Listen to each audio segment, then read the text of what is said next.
항상 투표는 해야겠지만 찾아보긴 귀찮고 결국엔 1번 아니면 2번을 뽑는 바쁜 여러분들을 위해 빠르게 요약하겠습니다. 오늘은 세 번째 이준석 후보입니다. 참고로 저는 어떠한 정치색도 가지고 있지 않습니다. 제가 조사한 팩트나 해프닝만을 정리해서 여러분들께 알려드립니다. 왜 3번 없이 4번이냐고 물어보실 분들이 있을 것 같아서 알려드리면, 국회 의석을 많이 가진 순서대로 1번부터 배정이 되는데 3번 조국혁신당에는 대통령 후보가 없어 바로 4번 개혁신당 이준석 후보가 그 다음 번호를 부여받았습니다. 이준석 후보는 서울과고 조기 졸업, 하버드대 졸업 후 한나라당 비상대책위원, 국민의힘 당대표, 개혁신당 창당, 당대표를 거쳐 국회의원이 된 인물입니다. 순서는 논란, 의혹, 성과, 대선 공약 순으로 정리하여 알려드립니다.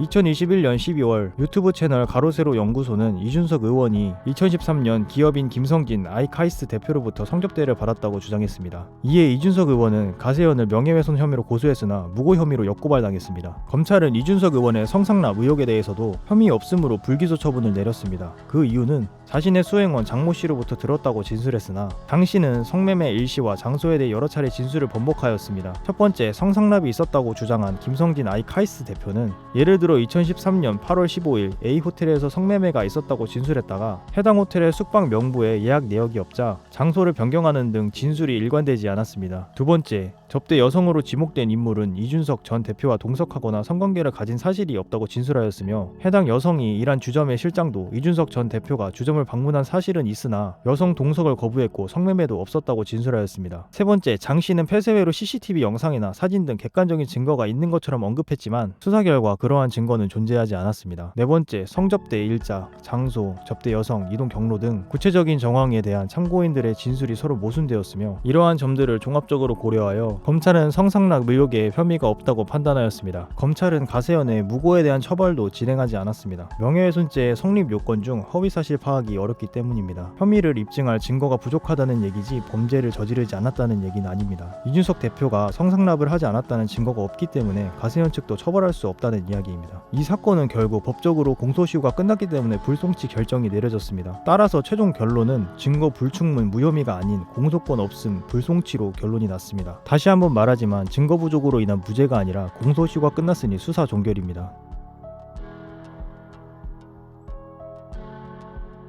2022년 7월 이준석 전 대표는 성접대 의혹이 제기된 후 당시 정무실장이었던 김철근 씨를 통해 김성진 대표 측근에게 7억 원대 투자 유치를 제안하였으며, 성접대 의혹을 부인하는 확인서를 받으려 했다는 의혹을 받고 있습니다.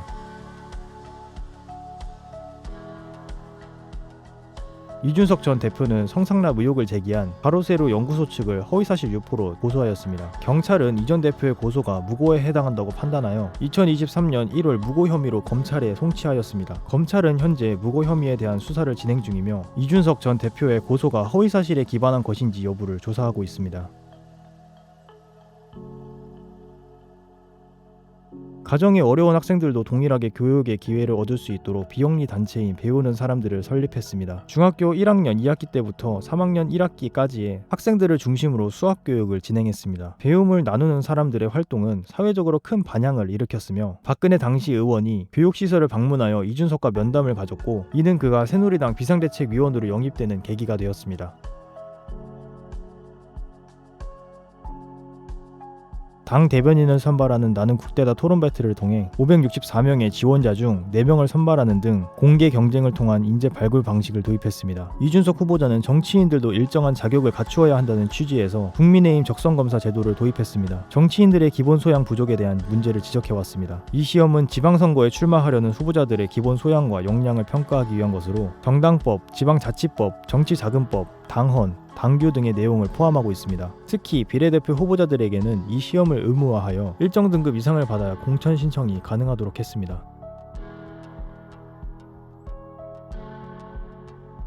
첫 번째, 정기 결제 금액이 오르거나 유료 전환 시 사전에 고지하는 것을 의무로 하는 법안입니다. 두 번째, 고위공직자의 부정부패 범죄를 전담하는 독립수사기관이 제대로 된 역할을 하지 못한다고 판단했습니다. 그 예로 윤석열 대통령 내란 사건 수사 실패를 예로 들고 있습니다. 법원이 구속 취소를 결정하면서 피의자가 석방되는 사태, 공수처의 성과 부족, 출범 이후 4년 동안 약 200억 원의 예산을 사용했음에도 기소한 사건은 5건에 불과 2심까지 유죄 판결은 단 한 건뿐입니다. 세 번째, 전월세 계약 기간이 끝날 때쯤 집주인이 돈 없으니까 매매하라고 강요하는 것을 방지하는 법안입니다. 네 번째, 보이스피싱에 이용된 사기 계좌를 공유하고 처벌을 강화하는 법안입니다. 다섯 번째, 현재 구리시와 남양주가 하나의 교육지원청으로 묶여 있는데 세분화하여 교육 수요에 신속하게 대응할 수 있게 하자는 법안입니다. 여섯 번째, 반려동물의 목줄 착용 및 인식표 부착, 배설물 수거를 의무로 규정하는 법안입니다. 일곱 번째, 외국인 근로자의 체류 기간을 기존 2년에서 3년으로 연장하여 중소기업의 인력난을 해소하자는 법안입니다. 여덟 번째, 선거 과정의 공정성을 확보하고 허위사실 공표에 대한 처벌 기준을 명확히 하는 법안입니다. 아홉 번째, 만 65세 이상 노인에게 도시철도 무임승차 혜택을 폐지하고 대신 일정 금액의 교통이용권을 제공합니다. 이 교통이용권은 도시철도뿐만 아니라 버스, 택시 등 다양한 교통수단에서 사용 가능하며